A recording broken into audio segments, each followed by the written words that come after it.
Okay, everyone, we'll get started with Andres Jimenez. There's microphones on both sides, so please just raise your hand and we'll get you the mic to ask a question. We'll take our first question. We'll start in the front here. Sorry, guys. Andrés, ¿cómo estás? Saludos, bienvenido a Los Ángeles. ¿Cómo te está yendo en esta tu primera experiencia de serie mundial y los planes para lograr que esta serie regrese una vez más a Toronto cada Francisco Villalobos de Fórmula Deportes? Bueno, primero me siento muy contento de estar aquí. La verdad me gusta bastante venir aquí. He tenido experiencias muy buenas en este estadio, en esta ciudad y bueno, ahora con la oportunidad de jugar la Serie Mundial, que es algo espectacular y también estoy tratando de disfrutármelo y a la misma vez tratar de hacer el trabajo para darnos la oportunidad de volver a casa. We'll go here in the fourth row on the right side. Andres, with Max Scherzer going for you guys tomorrow, are there any moments that stand out to you as far as Max being an intense competitor from what you've seen with him this year? I think his last game in Seattle, that's a perfect example. Max can bring on the table, you know. He's extremely competitive and obviously he wants to pitch in Game 3. So I'm really excited for him tomorrow. And then when you're preparing for a World Series game or for one of the big playoff games that you guys have been playing, do you have a specific routine? Do you have a specific meal that you might go to before you're playing? No, just depends on the day. It's nothing specific. Just try to get the same preparation because preparation gives me confidence and just try to keep it the same. All the way in the back, in the middle. Andres, in the past, when you've faced Tyler Glasnow, how have you prepared for him? I tried to be ready for the fastball. He got a elite fastball, so you know he's a really good pitcher. So I just try to be ready and try to be on time for that fastball. Over here on the right side, Arden. Hey, Andres. If you think about what you guys have built as a team here in Toronto this year, what do you hope other players around the league will take from what you guys have done and think about what you guys have accomplished this year? I think we've been doing a pretty good job. Never give up in any situation, especially losing a game and then we come back. I think we do a pretty good job coming back at any point, especially in a game, even in the season.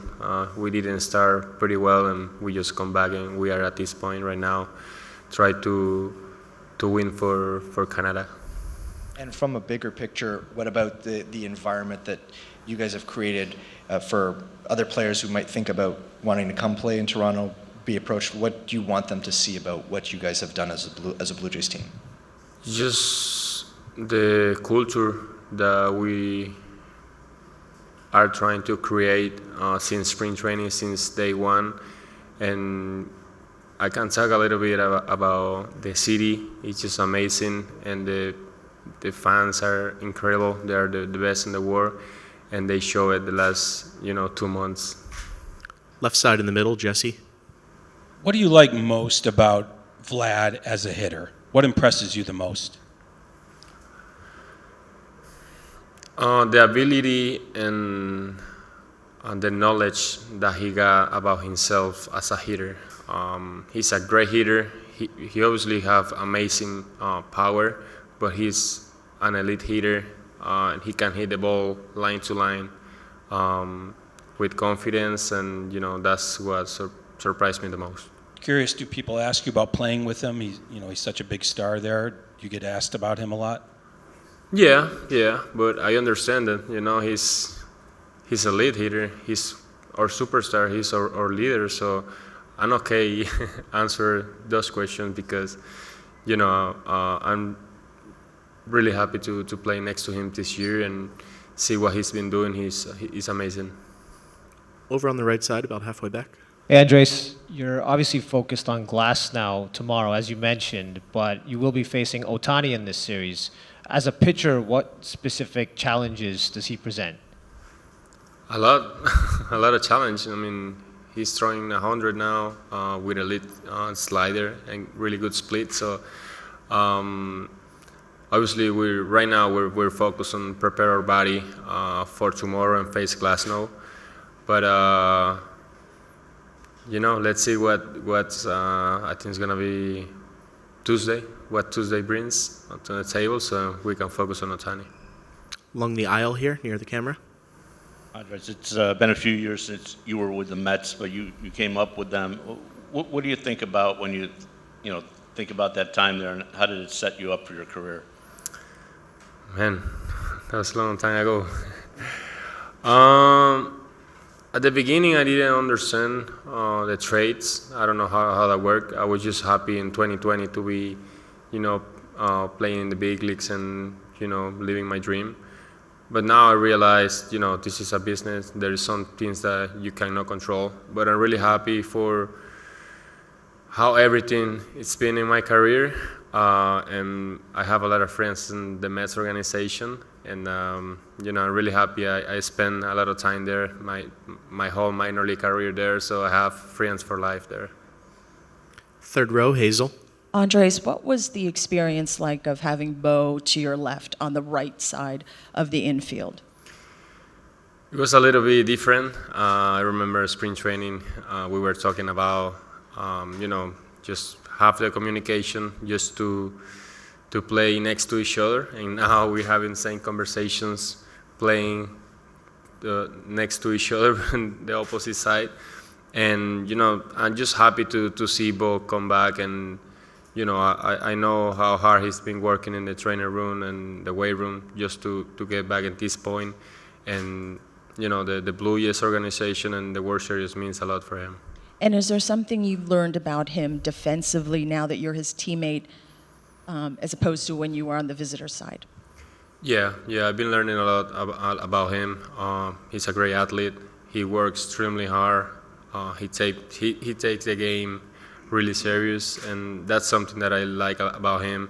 Discipline, and he got pretty good determination. So I've been asking him a lot of questions about hitting, and he's asking me a lot about defense. So we helping each other. We'll do one more question, left side near the speaker. Andres, kind of similar to that, as someone who's made the transition from shortstop to second base before, what might not people realize the difficulties of making that move that Bo's making in the World Series? Yeah, it's not easy. That's why I have such a respect for him, because he's changing positions right now at this stage, where everything is really important. But we're professionals. We know what we can do, and he's showing that he can play second, good level. He showed you the other day, with the backhand play that was difficult. But he's here. He's working. Be better at second, and he's one of our leaders. All right, Andres, thanks a lot for coming in. Appreciate it. Thank you, guys. Okay, we'll get started with John Schneider. We got mics on both sides. Let's start on the right side towards the back there, right in the middle. Hey, John. We've asked you a bunch of times during these playoffs about your plane rides and what the vibe is. So I'm just wondering if you could set the scene and tell us what it was like coming here. Pretty normal. Card games, lost a little bit of money. But I think just kind of talking about, tomorrow night's game and what we got ahead of us. But it was, a long flight, but pretty normal. Guys are resilient. They move on to the next thing. I say it all the time. Let's go to Ben in the row in front. Hey, John. Obviously not. You don't have to set the lineup for a little while yet. But how's Bo doing? What's his availability? Do you expect for Game 3? Doing well. Expect him to be in there. He's out here working out today and felt good coming out of yesterday. So I think with each day that goes on, he'll probably get as close to normal as he can this stage of the year. But the fact that he's out here working out today is a good sign, and expect him to be in there tomorrow. And then bigger picture with your offense, you guys have been the best team in baseball in the postseason by a pretty big margin. Then Game 2, Yamamoto was so good. How do you view that? How do you view those two elements in relation to each other? I think it's a really good game by a really good pitcher, and it's up to that point. I think we've been pretty consistent. I mean, these things are going to happen. It's two best teams left. You know what I mean? And he was on his game yesterday. So as a whole, I love what we've been doing throughout the course of the postseason. Expect us to keep doing it. But again, man, it's a tough task every night against these starters. And you move on to another one tomorrow. Let's come to Ron here in the front on the left side. With 3 games in 3 days, how significant will it be for you getting to their bullpen early and trying to avoid them getting to your bullpen early? Yeah, that's kind of what you want to do every series, right? And again, we're trying to approach this as, 7, if it gets to that point, 7 one-game series. So at this point, it's going to be all hands on deck. These guys are going to, I think everyone will be able to throw 3 days in a row. But you want to try to, see those bullpen arms. You want to try to get a little bit familiar with them and hopefully have a little bit of fatigue set in. That's both sides going. So starting pitching is going to be important for both sides for sure.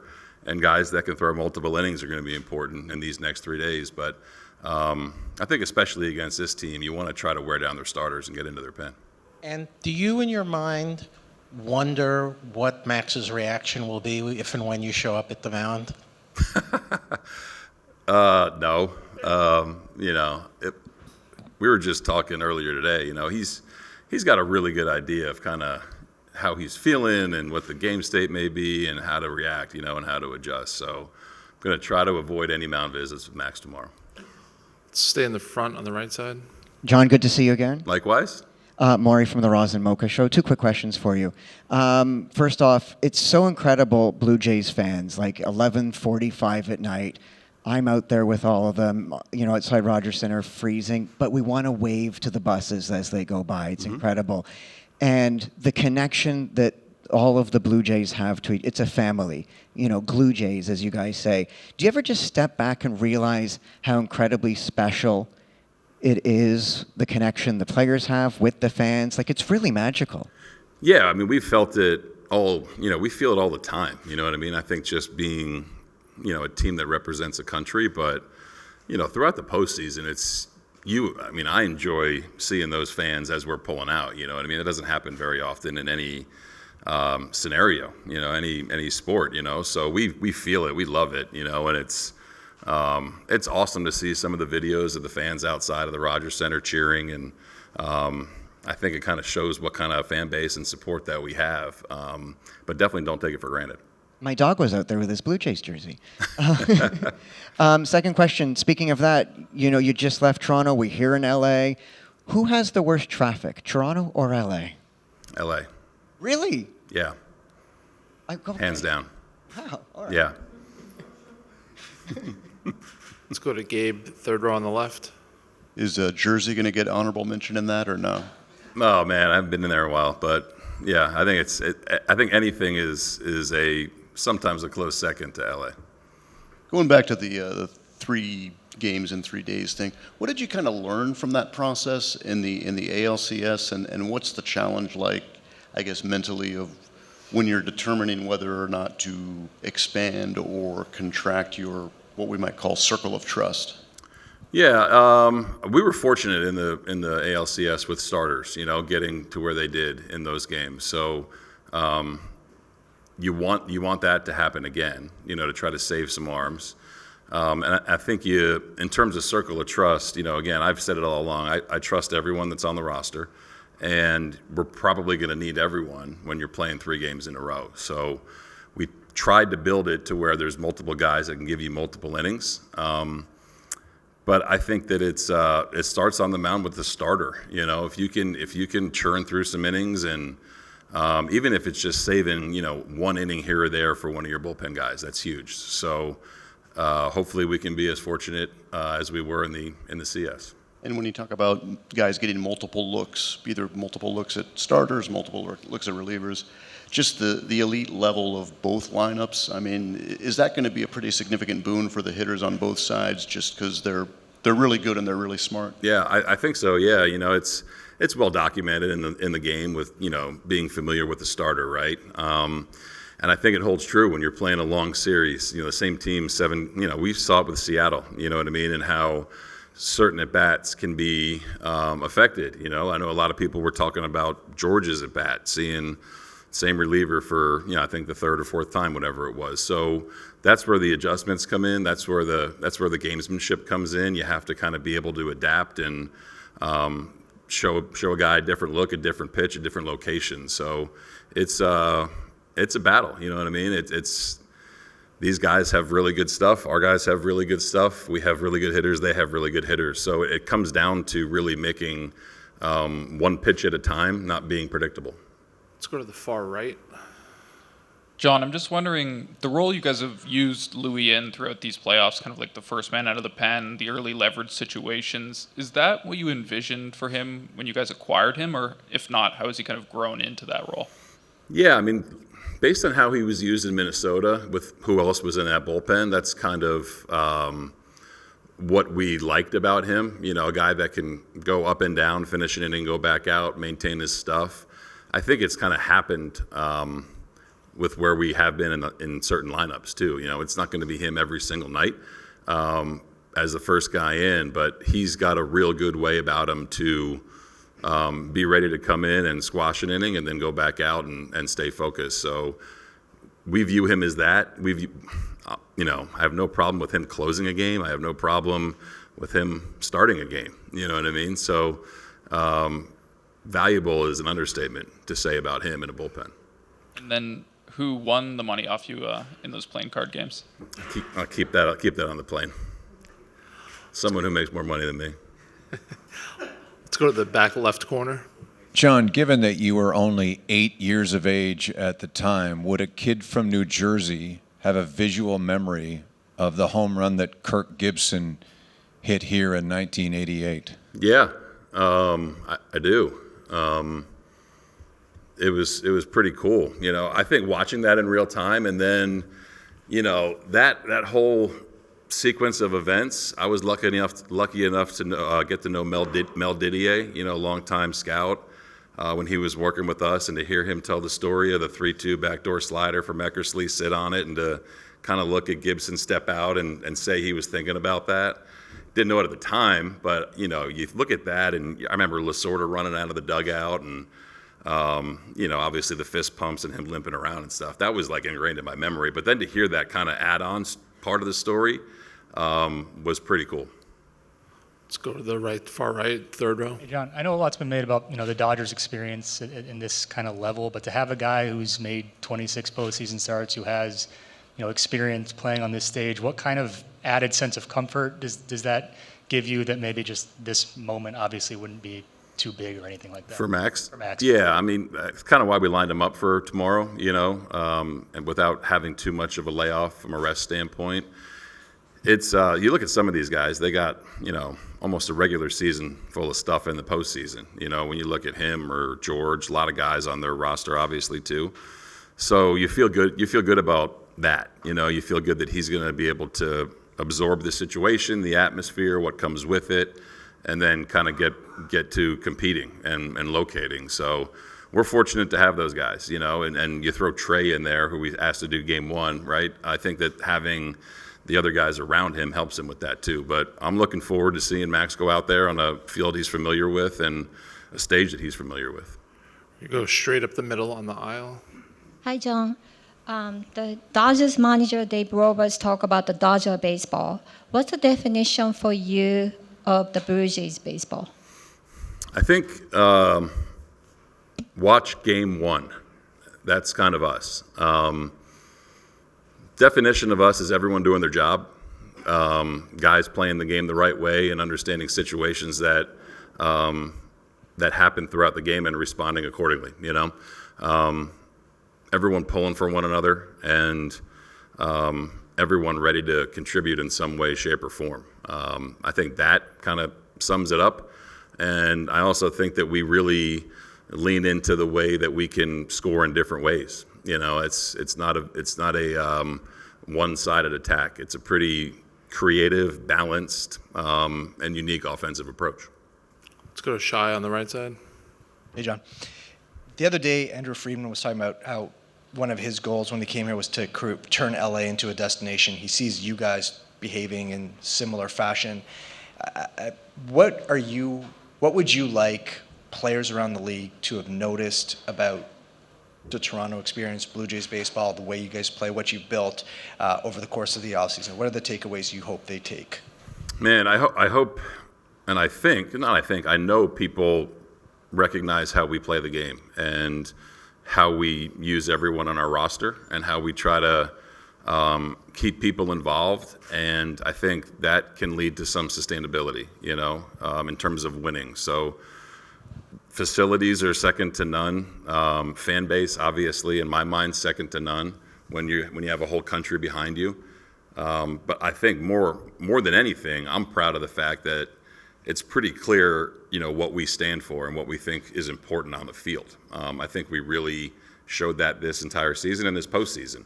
And everything that comes with it, from whatever you need to get better, we have. But I just like the fact that I think 29 other teams around the league can kind of pinpoint what we do well and how we do it and kind of what we value.